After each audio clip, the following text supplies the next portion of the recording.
একটি জাহাজ কেবল পণ্য পরিবহন করে, কিন্তু একটি বিশাল নৌবহর পুরো সভ্যতাকে বদলে দিতে পারে।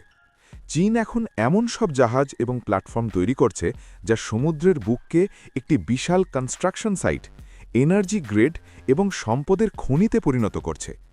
সমুদ্রের তলদেশে মাইলের পর মাইল ড্রিলিং করা থেকে শুরু করে ভাসমান পারমাণবিক বিদ্যুৎ কেন্দ্র সবই এখন চীনের হাতের মুঠোয়। আজকের ভিডিওতে আমরা দেখব চীনের সেই 10টি অবিশ্বাস্য জাহাজ এবং প্রযুক্তি যা সমুদ্রের ভবিষ্যৎ চিরতরে বদলে দিচ্ছে। আমাদের তালিকার 10 নম্বরে আছে কসকো শিপিং ইউনিভার্স। এটি একটি কন্টেইনার জাহাজ যা দৈর্ঘ্যে 400 মিটারের বেশি, অর্থাৎ এটি এম্পায়ার স্টেট বিল্ডিংয়ের চেয়েও লম্বা। একটি যাত্রায় এটি 21,237টি স্ট্যান্ডার্ড কন্টেইনার বহন করতে পারে। এটি কতটা বিশাল ভাবুন। এই জাহাজটি একাই 4,000 খুচরো দোকান পণ্য দিয়ে ভরিয়ে দিতে সক্ষম। মাত্র 22 জনের ক্রু দিয়ে চালিত এই জাহাজটি পুরোপুরি স্বয়ংক্রিয় এবং অত্যন্ত জ্বালানি সাশ্রয়ী। 9 ও 8 নম্বর বাল্ক ক্যারিয়ার এবং তুষার ড্র্যাগন। চীনের ভ্যালাম্যাক্স ক্লাসের জাহাজগুলো 4 লক্ষ টন ওজন বহন করতে পারে, যা দিয়ে 50,000টি গাজি বা 15টি আকাশচুম্বী ভবন তৈরি করা সম্ভব। অন্যদিকে 8 নম্বরে থাকা সিউলং 2 হল বিশ্বের অন্যতম শক্তিশালী আইস ব্রেকার বা বরফ কাটার জাহাজ। এটি সামনের দিকে এবং পিছনের দিকে উভয় দিকেই 1.5 মিটার পুরু বরফ ভেঙে এগিয়ে যেতে পারে। এর ফলে সুমেরু অঞ্চলে চীনের বাণিজ্যের নতুন পথ খুলে যাচ্ছে। 7 ও 6 নম্বর গভীর সমুদ্রে ড্রিলিং এবং মাইনিং। চীনের হাইয়াং শিউ 981 হল তাদের তৈরি প্রথম ultra deep water drilling rig. এটি সমুদ্রের 3000 মিটার গভীরে থাকা অবস্থায় আরও 10,000 মিটার নিচে ড্রিল করতে পারে, অর্থাৎ মাউন্ট এভারেস্টের উচ্চতার চেয়েও বেশি গভীরে এটি কাজ করতে সক্ষম।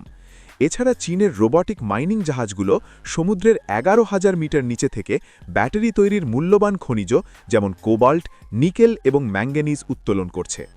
5 ও 4 নম্বর ভাসমান ক্রেন এবং পোর্টের আধিপত্য। চীনের ভাসমান ক্রেনগুলো খোলা সমুদ্রে প্রায় 12,000 টন ওজন তুলতে পারে, যা 80টি মালবোঝাই বোয়িং 447 বিমানের ওজনের সমান। এছাড়া বিশ্বের 70%-এরও বেশি পোর্টের ক্রেন তৈরি করে চীনের ZPMC নামক একটি কোম্পানি। এর মানে হল বিশ্বের প্রায় প্রতিটি বড় বন্দর এখন পরোক্ষভাবে চীনের প্রযুক্তির উপর নির্ভরশীল। 3 ও 2 নম্বর ফুজিয়ান এয়ারক্রাফট ক্যারিয়ার এবং সাপ্লাই চেইন।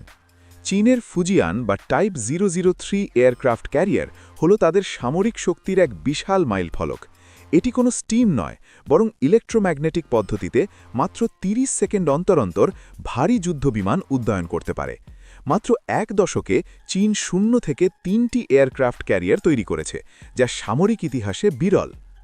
1 নম্বর ভাসমান পারমাণবিক বিদ্যুৎ কেন্দ্র, গেম চেঞ্জার। আমাদের তালিকার 1 নম্বরে রয়েছে চীনের ভাসমান পারমাণবিক বিদ্যুৎ কেন্দ্র। এটি কোনো সাধারণ জাহাজ নয়, এটি একটি ভ্রাম্যমাণ পাওয়ার স্টেশন।